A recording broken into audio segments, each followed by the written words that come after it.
शेखपुरा के शेखोपुर सराय थाना क्षेत्र के अंतर्गत पनहपुर गांव में 7 घरों को जेसीबी से तोड़ दिया गया। दरअसल सीओ के नेतृत्व में अतिक्रमण हटाओ अभियान चलाया जा रहा है। सीओ खुद अतिक्रमण हटाने गांव पहुंच गई और देखते ही देखते बुलडोजर से 7 मकान को ध्वस्त कर दिया गया। मकान तोड़े जाने के समय मकान मालिक और सीओ के बीच नोकझोंक भी हुई। लोगों ने जिला प्रशासन पर मनमानी का आरोप लगाया। फिलहाल मौके पर भारी संख्या में पुलिस बल की तैनाती कर दी गई है। तस्वीरें हम आपको दिखा रहे हैं जिसमें देखिए जेसीबी लेकर सीओ वहां पहुंची थी और उसके बाद एक एक करके जो कब्जाधारियों के मकान थे उसे ढा दिया गया है। हालांकि वहां पर मौजूद लोगों ने इसका विरोध भी किया, लेकिन पुलिस के सामने उनकी एक नहीं चली और जेसीबी के जरिए सभी घरों को गिरा दिया गया। मकान मालिक और सीओ के बीच में नोकझोंक भी हुई थी। फिलहाल भारी संख्या में पुलिस बल की तैनाती मौके पर कर दी गई है। स्थिति को नियंत्रण में रखने के लिए पुलिस की टीम वहां मौजूद है। जो तस्वीर आप देख रहे हैं ये घटनास्थल की तस्वीर, जहां शेखपुरा में कब्जाधारियों के मकान को जेसीबी के जरिए ढा दिया गया। शेखपुरा संवाददाता अजीत सिन्हा हमारे साथ जुड़े हुए हैं। अजीत, क्या अपडेट है?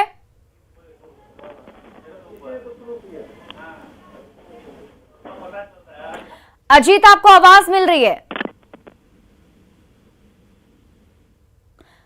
तो सहयोगी से संपर्क करने की कोशिश करेंगे, लेकिन आपको ये तस्वीर हम दिखा रहे हैं उस वक्त की जब सीओ जेसीबी को लेकर वहां पहुंची थी और उसके बाद जो कब्जाधारियों के मकान थे उसे गिराने की कोशिश की गई।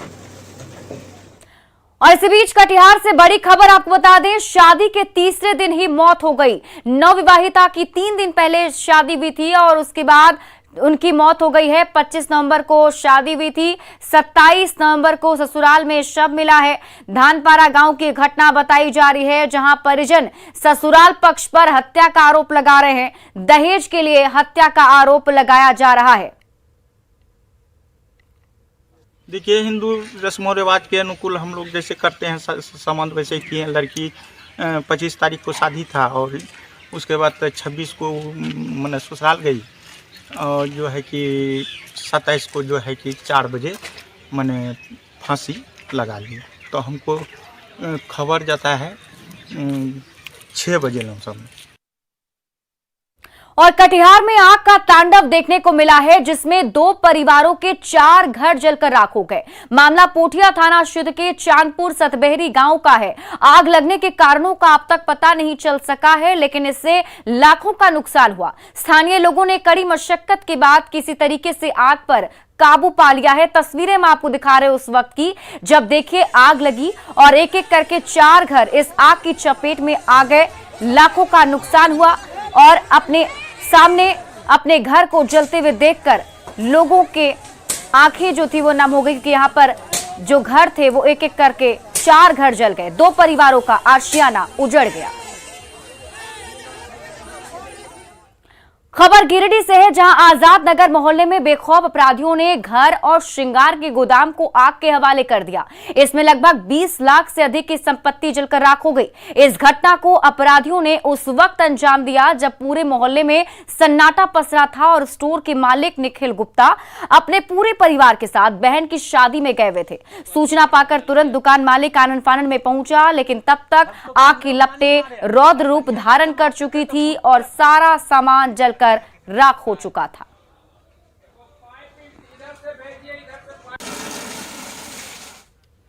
गिरिडीह के जमुआ थाना क्षेत्र के धुर्गीडीह गांव में पति पत्नी ने एक ही फंदे से फांसी लगाकर जान दे दी। दोनों की शादी 2 वर्ष पहले काफी धूमधाम से की गई थी।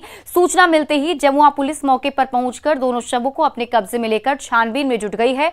बताया यह जा रहा है कि संतोष कुमार वर्मा की शादी सुरभि के साथ 2020 में हुई थी। शादी के बाद दोनों की पढ़ाई जारी थी।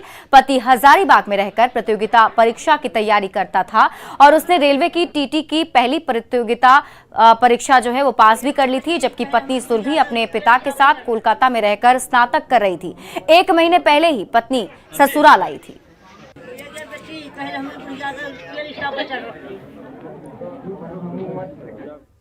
और समस्तीपुर से बड़ी खबर आपको बता दें, यहां स्वर्ण व्यवसायी से बाइक की लूट की गई है। दहशत फैलाने के लिए अपराधियों ने फायरिंग भी की। अपराधियों ने बाइक लूटने के बाद मौके पर हवाई फायरिंग की। कलीमी नगर के पास की यह घटना बताई जा रही है, जहां स्वर्ण व्यवसायी से बाइक लूट की वारदात को अंजाम दिया गया।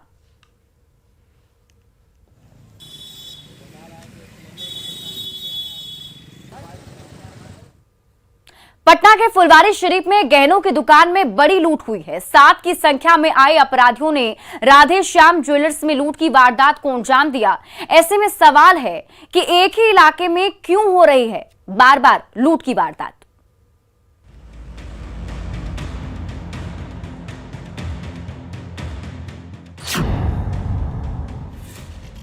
पटना में सरेआम लूट की वारदात,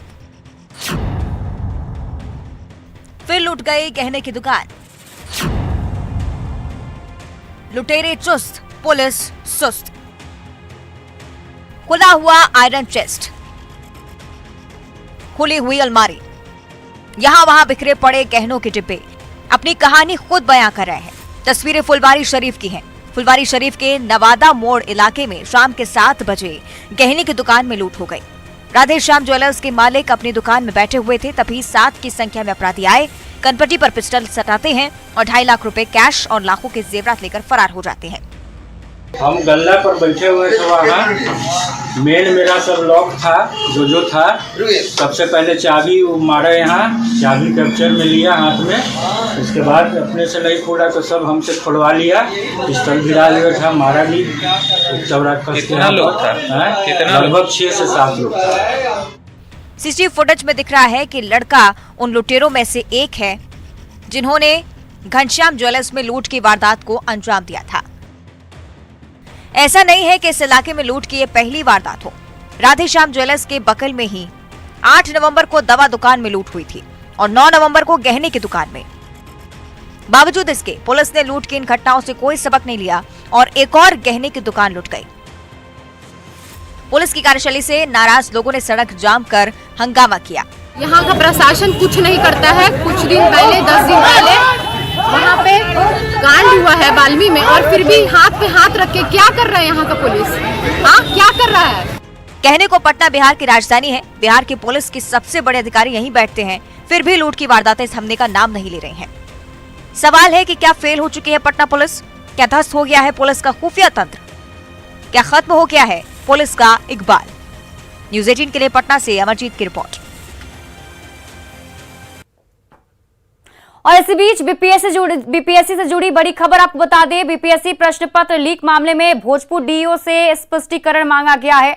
आरडीडी पटना ने स्पष्टीकरण मांगा है। बिना मान्यता प्राप्त संस्थान में परीक्षा केंद्र बनाने का आरोप है, जिसको लेकर स्पष्टीकरण मांगा गया। 67वीं पीटी परीक्षा में प्रश्न पत्र लीक मामले में अब नप सकते हैं डीईओ, क्योंकि अब उनसे स्पष्टीकरण मांगा गया है। इस वक्त की बड़ी खबर आपको बता रहे रजनीश, हमारे सहयोगी अधिक जानकारी के साथ जुड़े हुए हैं। रजनीश, क्या है पूरी खबर?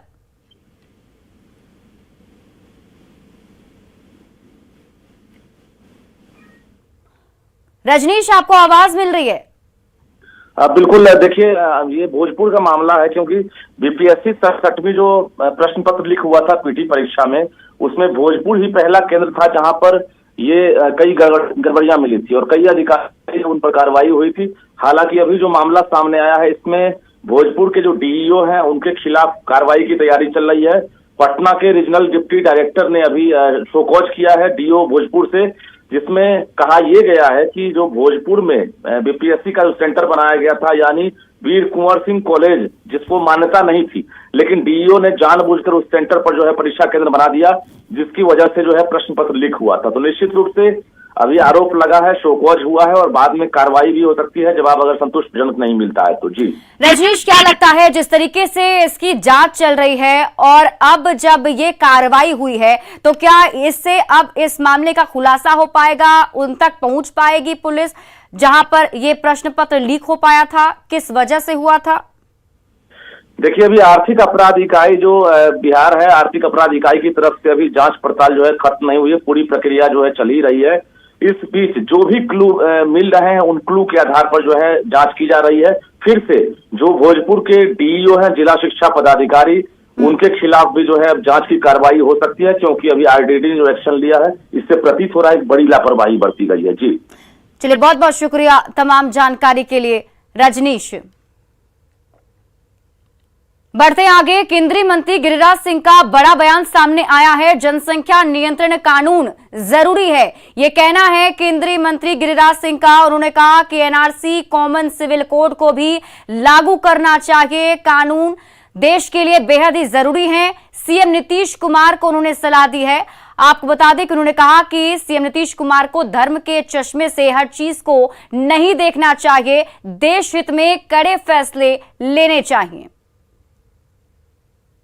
बीजेपी की तैयारी हो ना हो, ये देश की तैयारी है, होनी चाहिए कि देश के अंदर में जनसंख्या नियंत्रण कानून, कॉमन सिविल कोड, एनआरसी, ये सब देश के लिए जरूरी है। भारत के विकास के लिए, सामाजिक समरसता के लिए और लोकतंत्र के लिए जरूरी है। लोकतंत्र के लिए इसलिए कह रहा हूं, अखंड भारत देखें, पाकिस्तान कट के गया, वहां बहुसंख्यकों की आबादी जो हिंदुस्तान में है गिरा, बांग्लादेश में गिरा, लोकतंत्र खतरे में है। भारत के अंदर देखें, कश्मीर जीता जागता उदाहरण है। बिहार जैसे राज्य जहां पर तमाम जो महागठबंधन जैसी महागठबंधन में कई पार्टियां, उनका इस पर विरोध रहेगा। देश महागठबंधन और सरकार से नहीं चलता है, देश की समस्याओं के समाधान से चलता है। बिहार में महागठबंधन अगर चाहें कि हम आग लगा दें तो क्या जनता आग लगाने देगी? आज इस राज्य की जरूरत है, बेहताशा वृद्धि है। यहाँ का एफटीआर देखें, एफटीआर बढ़ा हुआ है। इसलिए यहाँ के सरकार से और मुख्यमंत्री से भी कहूंगा कि हर चीज को वोट की नजर से ना देखें, धर्म की चश्मों से ना देखें, राजनीतिक चश्मों से ना देखें, देश की चश्मा से देखें, सामाजिक समरसता। मुजफ्फरपुर के कुढ़नी विधानसभा सीट पर होने वाले उपचुनाव में अब चंद दिनों का समय रह गया है। 5 दिसंबर को मतदान होगा, लेकिन अभी से ही समीकरण बदलते नजर आ रहे हैं, क्योंकि तस्वीरें ऐसी ही सामने आई हैं कि मुस्लिम समाज के लोगों ने भगवा वस्त्र धारण कर बीजेपी के समर्थन की बात कह दी है।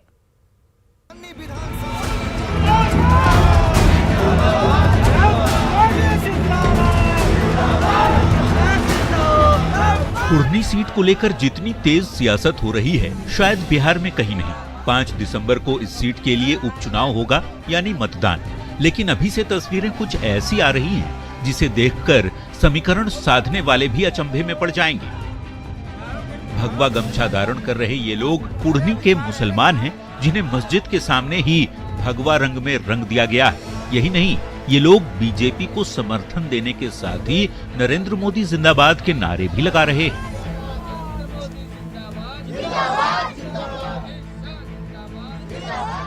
आज माननीय विधायक जी के नेतृत्व में जिन लोगों ने सदस्यता ग्रहण की है, वो जानते हैं कि माननीय प्रधानमंत्री जी सबका साथ, सबका विकास, सबका विश्वास और सबके प्रयास के जो मूल मंत्र के अंतर्गत पूरे देश का विकास कर रहे हैं। कुढ़नी का भी विकास हो रहा है। सभी जाति, सभी धर्म और पंथ से ऊपर उठकर बीजेपी के साथ है। हाँ है, जो अच्छा काम करेंगे उनके साथ है। क्या कुछ कहेंगे कुढ़नी के मुसलमान, क्या कुछ करेंगे? कुढ़नी के मुसलमान हम लोग जितने आदमी खड़े हुए हैं और अच्छाई के लिए खड़े हुए हैं, नरेंद्र मोदी अभी अच्छा काम कर रहे हैं, हम लोग उनके साथ हैं। दरअसल भागलपुर के बिहपुर के विधायक इंजीनियर शैलेंद्र के नेतृत्व में सैकड़ों मुसलमानों ने सोमवार को बीजेपी का दामन थाम लिया और भगवा गमछा ओढ़कर बीजेपी को जिताने का संकल्प लिया।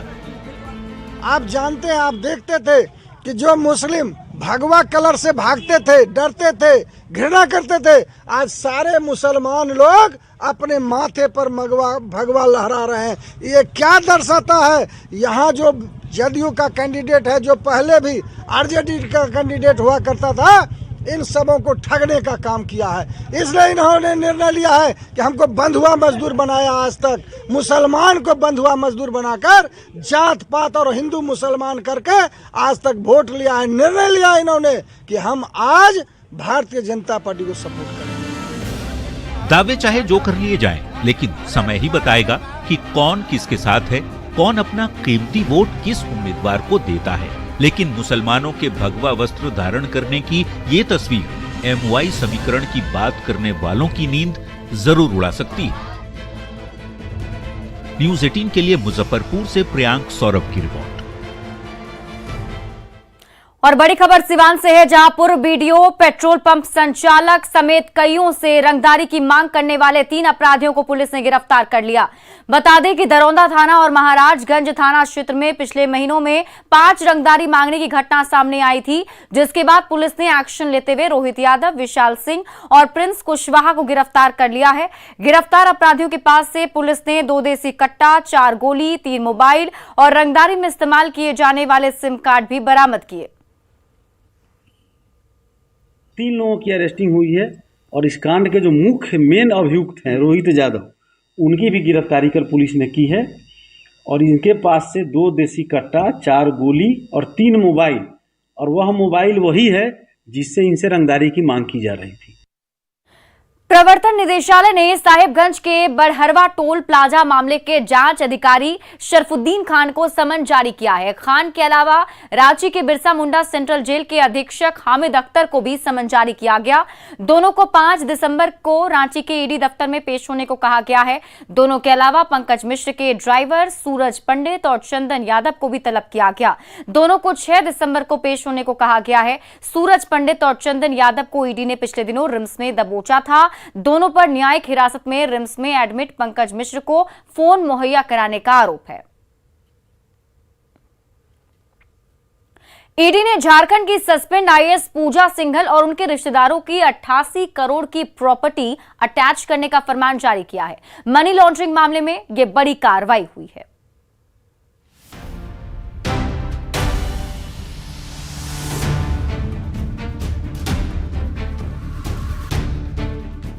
झारखंड की सस्पेंडेड IAS अधिकारी पूजा सिंघल के खिलाफ ईडी ने एक और बड़ी कार्रवाई की। इसके तहत पूजा सिंघल और उनके रिश्तेदारों से जुड़ी 88 करोड़ रुपए से भी ज्यादा की प्रॉपर्टी को अटैच कर लिया गया है। इनमें कई मकान, फ्लैट और कीमती जमीन के साथ साथ रांची में उनके पति अभिषेक झा का चर्चित अस्पताल भी शामिल है। मनी लॉन्ड्रिंग के मामले में केंद्रीय जांच एजेंसी की इस बड़ी कार्रवाई से चारों ओर कोहराम मचा हुआ है। झारखंड में कार्यरत रही IAS अधिकारी पूजा सिंघल के खिलाफ केंद्रीय जांच एजेंसी ईडी के द्वारा एक और बड़ी कार्रवाई को अंजाम दिया गया है। उसके खिलाफ अब तकरीबन 88 करोड़ से ज्यादा की प्रॉपर्टी को अटैच करने का फरमान जारी कर दिया गया है। यही नहीं, ईडी ने झारखंड के DGP समेत कई बड़े विभागीय अफसरों को पत्र भी लिखा है, जिसमें पूजा सिंघल के साथ साथ रांची, रामगढ़ और साहिबगंज के DMO के कई काले कारनामों का जिक्र है। इस पत्र में उनके खिलाफ गड़बड़ी की जांच रिपोर्ट के अलावा अवैध तरीके से अर्जित संपत्ति करने की भी जानकारी दी गई है, जिसे ईडी ने पिछले कई महीनों की जांच पड़ताल के दौरान इकट्ठा किया था। कहा जा रहा है कि इस रिपोर्ट के आधार पर जल्द ही बड़ा एक्शन हो सकता है। तो कहा जा रहा है कि जिस तरह से इस मामले में तफ्तीश का दायरा आगे आगे बढ़ता जा रहा है, इस मामले में कई और कार्रवाई को अंजाम दिया जा रहा है और कहा जा सकता है आने वाले वक्त में इस मामले पर कई खनन अधिकारियों के खिलाफ भी जांच एजेंसी ईडी के द्वारा ठोस कार्रवाई को अंजाम दिया जा सकता है। झारखंड की जनता की गाढ़ी कमाई लूटकर खड़ी की गई 88 करोड़ की संपत्ति जब्त कर ईडी ने भ्रष्टाचार पर एक और करारा वार किया है। तो मनरेगा घोटाले में पिछले कई महीनों से जेल की हवा खा रही सस्पेंडेड IAS अफसर पूजा सिंघल पर ईडी का शिकंजा दिन ब दिन कसता जा रहा है। शंकरानंद, न्यूज़ 18, दिल्ली।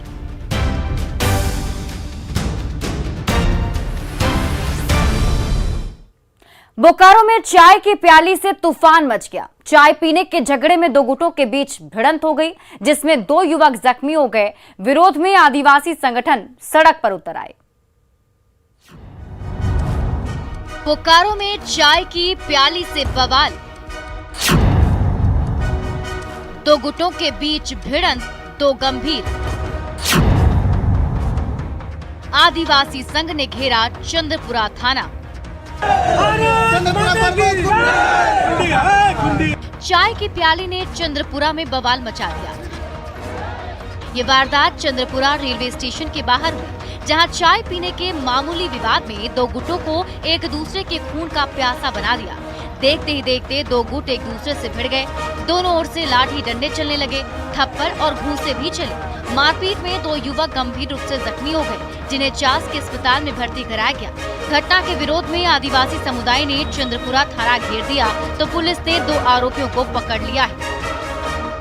अभी जो हम लोग रोड में उतरे हैं प्रशासन को चिताने के लिए, आप पकड़िए, नहीं तो लास्ट में हम लोग विस्थापित भाई, आदिवासी भाई एक होकर के लास्ट में हम लोग को घर घर से निकाल के जो हम लोग के हिसाब से बनेगा उस तरह का हम लोग दंडित उसको करें। वहीं पर कुछ अज्ञात व्यक्ति लोग कहां से आकर के वो लोग के साथ बहुत मारपीट किया है और वो लोग बहुत गंभीर स्थिति में है और वो लोग का कभी भी कुछ भी हो सकता है। हमारा थाना से यही मांग है कि वो लोग को जितना अपराधी है जल्दी से जल्द उन लोग को गिरफ्तार किया जाए।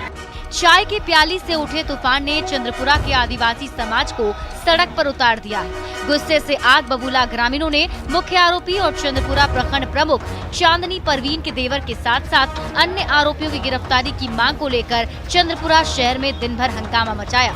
दुकानें बंद करा दी, गाड़ियों को रोका, हरवे हथियार के साथ चंद्रपुरा थाने को भी घेर लिया, पर प्रशासन ने बाकी आरोपियों की जल्द गिरफ्तारी और हालात को काबू करने का दावा किया है।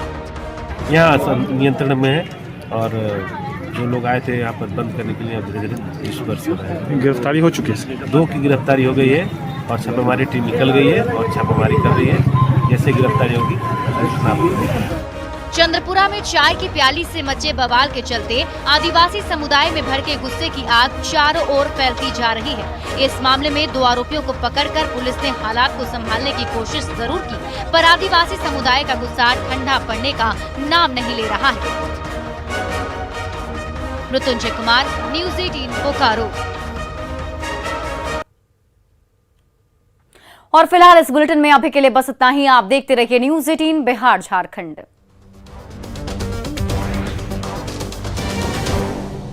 हेडलाइंस प्रेजेंटेड बाय पेट सफा आयुर्वेदिक चूर्ण, पेट सफा तो हर रोग दफा।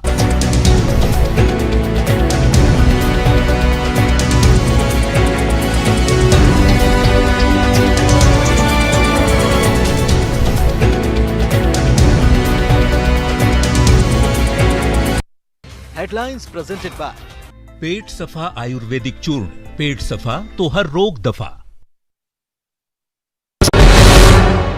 इसका वीडियो सोशल मीडिया पर तेजी से वायरल हो रहा है।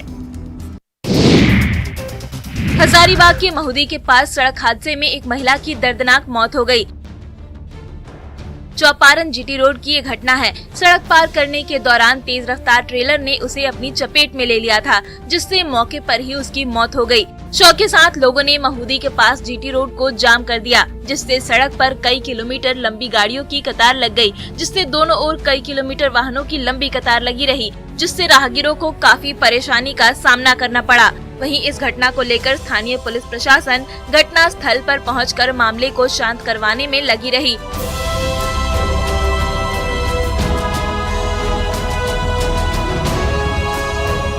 साथ ही घटना की जानकारी मिलते ही स्थानीय विधायक उमाशंकर अकेला यादव मौके पर पहुंचे और ठेकेदार पर सड़क में तोड़फोड़ को हादसे की वजह बताया। उन्होंने कहा कि तोड़फोड़ के कारण ही आए दिन सड़क दुर्घटना में लोग जान गंवा रहे हैं। साथ ही कंपनी के ठेकेदार की ओर से मुआवजा देने की मांग की। लातेहार में नक्सलियों ने फिर उत्पात मचाया है। ब्रिज निर्माण कार्य में बाधा पहुंचाने की कोशिश की है। दरअसल लेवी नहीं देने पर नक्सलियों ने तीसरी ट्रैक के रेलवे ब्रिज निर्माण कार्य में जमकर तांडव मचाया। भाकपा माओवादी के उग्रवादियों ने रेलवे ब्रिज साइड के पास मशीनों को आग के हवाले कर दिया। लातेहार चंदवा बरकाकाना बरवाडी रेलखंड पर टोरी जंक्शन के महज 10 किलोमीटर दूर डगड़गिया पुल के पास काम चल रहा है। TTPIL कंपनी को इस नक्सली हमले में करीब 50 करोड़ की संपत्ति का नुकसान हुआ। यहाँ उग्रवादियों ने निर्माण कार्य स्थल पर 3 Poclain machine, 1 JCB, 2 piles machine और बाइक को आग के हवाले कर दिया था। साथ ही पर्चा छोड़कर लेवी नहीं देने पर अंजाम भुगतने की चेतावनी भी दी थी। घटना के बाद पुलिस को जानकारी दी गई, लेकिन पुलिस काफी देरी से घटना स्थल पर पहुंची। इस नक्सली घटना के बाद पूरे इलाके में दहशत का माहौल है। लोग डरे सहमे घरों में दुबके हुए हैं।